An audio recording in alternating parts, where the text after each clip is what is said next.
From the Newstalk ZB newsroom, this is Newsfix. In this update, Biosecurity NZ warns it's fighting an uphill battle against an invasive seaweed threatening to choke entire ecosystems. A select committee's heard officials are facing hectares of caulerpa spread in the Hauraki Gulf and Bay of Islands.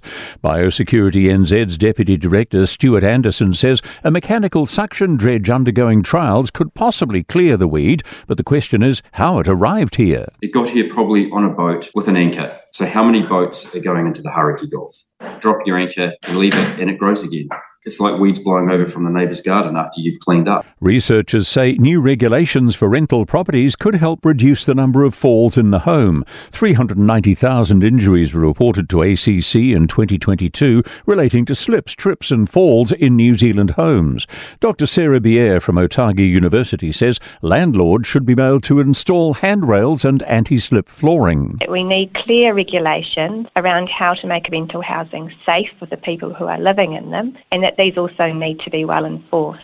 A call to Twisel's community to unite to help stamp out fire risks. The town's volunteer fire brigade is hosting another information session next week to help neighbourhoods keep themselves safe and understand the threat of wildfire.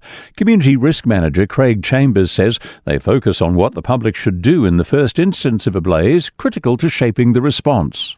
We always have to be really, really vigilant, and preparations are key.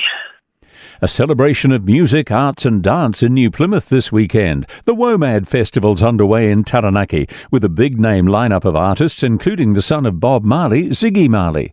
New Plymouth Mayor Neil Holdham says WOMAD means welcome benefits to the local economy and the people of Taranaki are ready for a party. Mr Holdham says it's been a hectic 12 months and he's excited to let his hair down. That's news.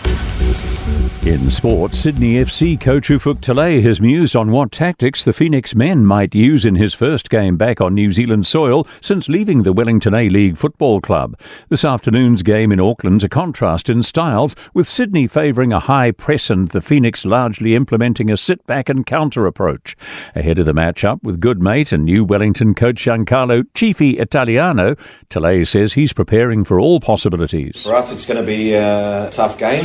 I'm not sure what Cifi's thinking for this game. He's playing at home this time. Will he play where a little bit more expansive because he is the home team and open up and try to play through the lines? We'll see on game day. After leading just 5-0 at half-time, the Blues women have run riot to beat the Hurricanes Poa 52-5 in their Super Rugby Opiki game played in Pakuranga.